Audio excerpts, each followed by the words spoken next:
रौतहट में एक महिला की लाश बरामद। 24 घंटा में थप 2401 जने में कोरोना संक्रमण पुष्टि। 14 जने की मृत्यु। 12 के स्वर्णपूर्ण स्थित सनफुलवा से भारी मात्रा में लागू औषध गांजा बरामद। एसीसी बैसाख 9 गते से संचालन होगी।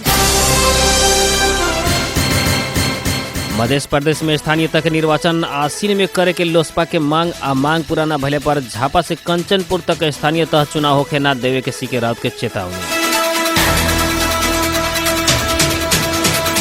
नमस्कार। बारा जिला के सिमरौनगढ़ में रहल रेडियो बादल 89 मेगाहर्ट्ज तथा इंटरनेट ऑनलाइन के www.radiobadal.com आ हाम्रो पात्र में दुनिया भर के साथ प्रसारण हो रहल बादल खबर में स्वागत करता हम नूर आलम बादशाह। अब खबर विस्तार में।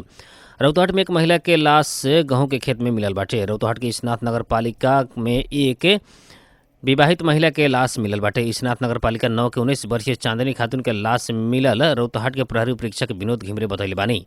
महिला के लाश के मुंह में कपड़ा कोचल अवस्था में लौतना आ मठिया के बीच में पड़े वाला स्नात 4 स्थित गेहूं के खेत में मिलल उनकर कह नाम रहल बाटे। प्रहरी के अनुसार उनकर 4 वर्ष पहले स्नात नगर पालिका 7 के एक युवक संगे विवाह भइल रहे।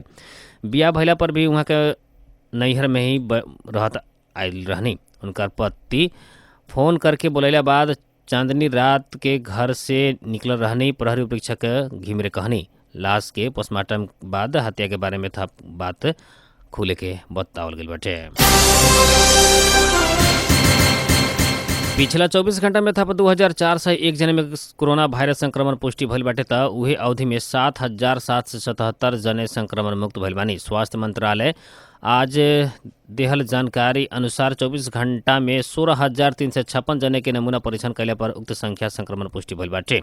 ऐसे ही बीतल 24 घंटा में कोरोना से 14 जने जान गंवा चुकल बानी। अभी देश भर कोरोना के सक्रिय संक्रमित 30,241 जने रहल बानी। ये बीच मंत्रालय पिछला 24 घंटा में 2,46,783 जने कोरोना विरुद्ध के वैक्सीन लगावल भी जनावल गइल बाटे।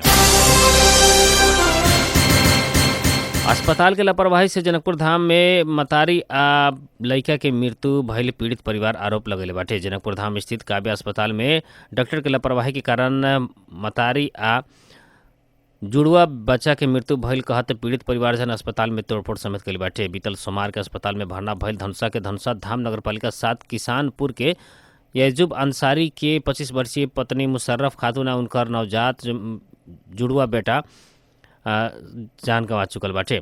मृतक के परिवारजन डॉक्टर के लापरवाही आ रोगी आ शिशु बच्चा के मृत्यु भइल आरोप लगावल गइल बाटे। डॉक्टर साहब मुकेश गामी, सोनिया सिंह आ विनय महासेठ ऑपरेशन करके निकालल बच्चा मध्य एक के गर्भ में ही मृत्यु हो चुकल आ दोसर बच्चा के वेंटिलेटर में रखल गई रहे, लेकिन कुछ घंटा में ही दोसर बच्चा के भी मृत्यु भइल रहे। मृतक के पति अजूब अस्पताल में डॉक्टर लोग के बच्चा के बचावे न सकला बाद मतारी ठीक होई कह के इलाज जारी रखला पर भी आज सवेरे मतारी के भी मृत्यु भइल आरोप लगैनी। इन्हें काव्य अस्पताल प्रशासन महिला भरना भइला से दिन से ही प्लेटलेट के मात्रा कम भइला से अस्पताल के डॉक्टर रमित राज लगायत अन्य कर्मचारी सब मिल के 6-7 पोका खून दे के उनका के बचाव के कोशिश कैल दावी कल गई बाटे। अस्पताल के संचालक डॉक्टर SK सिंह रोगी के मृत्यु के कारण ऑपरेशन न रहल दावी कैले बानी। वहाँ के एक बच्चा के मृत्यु भइलक अवस्था में निकालल आ दोसर का बचावे के खातिर वेंटिलेटर में रख के हरेक उपाय अवलंबन कैल गई दावी कैले बानी। महिला के अवस्था क्रिटिकल होखे लगला पर खुद से बाहर ले जाए के परिवारजन के जानकारी करा चुकला पर भी समेत उ लोग यहाँ से उपचार जारी रखे कहला बाद अस्पताल इलाज के हरेक प्रयास कैल डॉक्टर सिंह बताइनी। लेकिन मृतक के पति डॉक्टर लोग के लापरवाही के कारण पत्नी आ बच्चा लोग के मृत्यु भइल दावी कैले बानी। 12 के पचरौता नगर पालिका वार्ड नंबर 5 के प्रत्येक परिवार के निःशुल्क गैस सिलेंडर तथा चूल्हा आज काल एक समारोह के बीच वितरण कल गई बाटे। पचरौता नगर प्रमुख रमेश कुमार यादव के पहल में उक्त नगर पालिका अंतर्गत बेलदारी में उक्त गैस सिलेंडर तथा चूल्हा वितरण कल गई बाटे। पचरौता नगर पालिका प्रमुख रमेश कुमार यादव के प्रमुख अतिथिता में संपन्न चूल्हा वितरण समारोह में विभिन्न वार्ड प्रमुख, वार्ड सदस्य एवं विभिन्न पार्टी में आबद्ध नेता कार्यकर्ता लोग सहभागी रहने।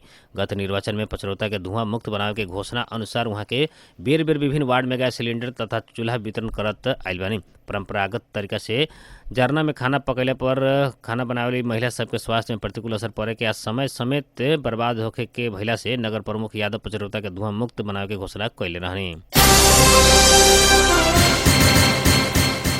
बारा जिला के सुवर्ण गांव पालिका वार्ड नंबर 7 सनपुलवा के खेत के नहर सड़क होकर नेपाल से भारत तरफ ले जा रहल अवस्था में लागू औसत गांजा सशस्त्र प्रहरी बरामद कइले बाटे। विशेष सूचना के आधार में सशस्त्र प्रहरी बल नेपाल 2 नंबर वाहिनी से खटल टोली लागू औसत गांजा 1 से 12 किलोग्राम बरामद कइले बाटे। डीआईजी गणेश ठाडा मगर के निर्देशन में खटल स्क्वाड टोली से बीतल रात के समय में लागू औसत बरामद कल गेल सशस्त्र प्रहरी जानकारी दिले बाटे। सशस्त्र प्रहरी के देखते मात्र तस्कर सब फरार भइल डीआईजी गणेश ठाडा मगर बतैनी बरामद कल गेल लागू औसत गांजा आवश्यक कार्रवाई के खातिर नेपाल प्रहरी के बुझावल गईल मगर जानकारी दिले बानी।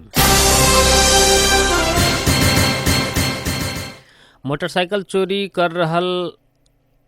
चोरी करके भाग रहल अवस्था में परसा से 3 जने पकड़ाऊ पड़ल बानी। पकड़ाऊ पड़े वाले में बारा के जीतपुर सिमरा उप महानगर पालिका वार्ड नंबर 7 के रंजीत सहनी 19 वर्षीय सभन पाठक आ परसा के विंध्यवासिनी गांव पालिका 2 के 28 वर्षीय राजनाथ यादव रहल जिला प्रहरी कार्यालय परसा जनैले बाटे। सहनी पाठक से आज सवेरे परसा के बीरगंज महानगर पालिका 16 नागवा के विनोद प्रसाद सहनी के नाम में दर्ता रहल ना 16 प 2974 नंबर के मोटरसाइकिल अपने घर के आंगन में पार्किंग करके राखला में गेट तोड़ के रास्ता में लिया के लग तोड़ रहल अवस्था में प्रहरी पकड़ाव कइले बाटे। ऐसा ही काल दोपहरिया बीरगंज महानगर पालिका 3 ठाकुरराम कैंपस पछाड़ी के गली स्थित अनिल कुमार चपगाई के नाम में दर्ता रहल ना 44 प 8275 नंबर के मोटरसाइकिल पार्किंग करके राखला में यादव से लग तोड़ के भाग रहल अवस्था में प्रहरी पकड़ाव कल जिला प्रहरी कार्यालय परसा जानकारी दिले बा। आए वाला बैसाख 30 गते होला निर्वाचन मध्य प्रदेश में रोकेला सर्वोच्च अदालत में पड़ल रिट निवेदन के सर्वोच्च दरपीठ कइले बाटे। महोत्तरी के भांगा नगर पालिका के प्रमुख संजीव कुमार शाह संविधान के धारा 215 आ 216 अनुसार स्थानीय तह में निर्वाचित पदाधिकारी के कार्यकाल 5 वर्ष के भइला से उक्त कार्यकाल पूरा भइला बाद मात्र चुनाव होखे के मांग दावी सहित दिहल निवेदन के सर्वोच्च प्रशासन दरपीठ कइले बाटे। तत्कालीन प्रदेश नंबर 2 में 74 साल में स्थानीय तह के चुनाव आसीन 2 गते भइल रहे। बैसाख 30 गते ही चुनाव करे के धारा 215 216 अनुसार के 5 वर्ष कार्यकाल पूरा होखे के जिक्र निवेदन में कल गेल रहे। इन्हें सर्वोच्च के प्रवक्ता बाबूराम दाहाल स्थानीय तह निर्वाचन एन चुनाव के बारे में प्रश्न कैला से ओकर आधार में रिट निवेदन दरपीठ कल गई जानकारी दिल बनी। प्रशासन के निर्णय विरुद्ध निवेदन के इजलास में निवेदन दिल जा सकता। सरकार बैसाख 30 गते के चरण में स्थानीय तह के चुनाव करके घोषणा कर चुकल बाटे। रिट निवेदन दिहल शाह लुस्पा के नेता बानी। नेकपा एमाले के अध्यक्ष केपी शर्मा ओली मध्य प्रदेश में आवेला भइल बानी। आवेला फागुन 17 गते पूर्व प्रधानमंत्री समेत रहल ओली रौतहट आ रहल बानी। मौलापुर नगर पालिका के प्रमुख रीना कुमारी शाह निमंत्रणा में मधानी महायज्ञ के उद्घाटन करल अध्यक्ष ओली आ रहल बानी। बालकोट में मेयर शाह के नेतृत्व में पुगल टोली मौलापुर होखेवाला महायज्ञ के प्रमुख अतिथि के रूप में आके उद्घाटन करे के अनुरोध कल गेल रहे। मौलापुर 5 पतोरा स्थित पुरातात्विक महादेव मंदिर में महाशिवरात्रि के अवसर में नगर पालिका के आयोजना में महायज्ञ होखे लागल प्रमुख प्रशासनिक अधिकृत राम बाबू शाह जानकारी दिल बानी। माध्यमिक शिक्षा परीक्षा एसईई बैसाख 9 गते से 20 गते तक होखेवाला बाटे।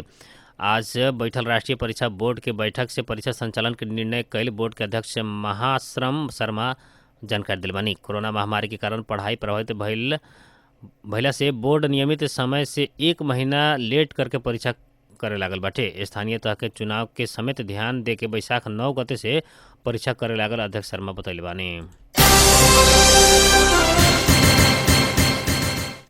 कोरोना संक्रमण से मध्य प्रदेश में 12 वर्षीय बालक की मृत्यु भइल बाटे। नारायणी अस्पताल में इलाज के क्रम में रहल प्रसाद के धोबिनी गांव पालिका 4 के 12 वर्षीय कोरोना संक्रमित बालक की मृत्यु भइल अस्पताल के कोविड संयोजक डॉक्टर उदय नारायण सिंह जानकारी दिल बानी। गत माघ 16 गते रेफर होके नारायणी अस्पताल में भर्ना भइल उक्त बालक में एंटीजेन परीक्षण कैला पर कोरोना पॉजिटिव पुष्टि भइल रहे।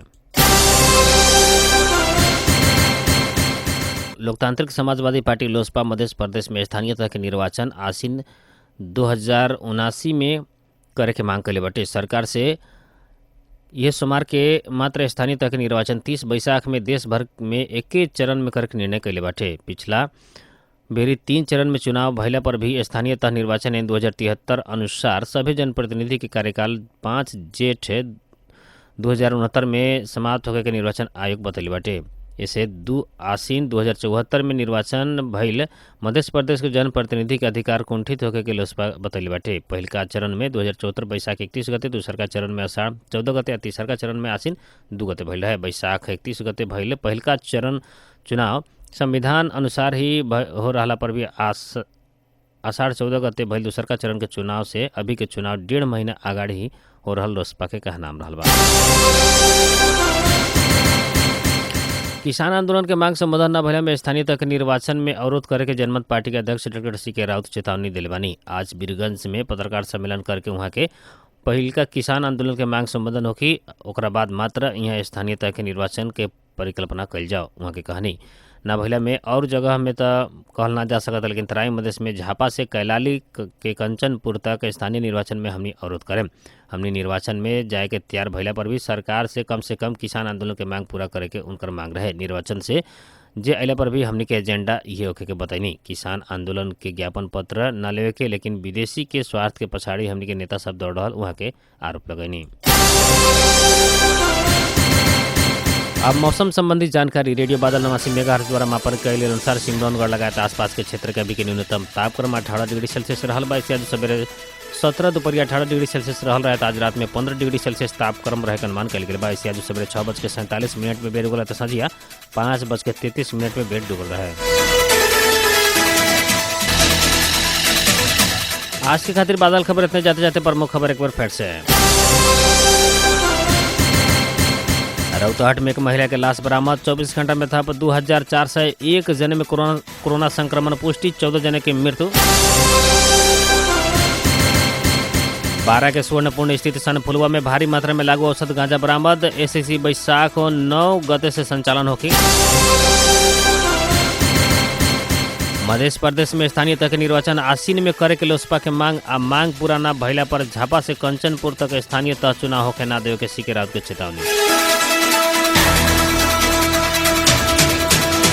12 जिला के सिमरौनगढ़ में रहल रेडियो बादल 89 मेगाहर्ट्ज तथा इंटरनेट ऑनलाइन के www.radiobadal.com हमर पत्र में दुनिया भर के साथ प्रसारण हो रहा। बादल खबर से प्राविधिक मित्र रुस्तम सहित हम नूर आलम बादशाह के विदा दी। नमस्कार।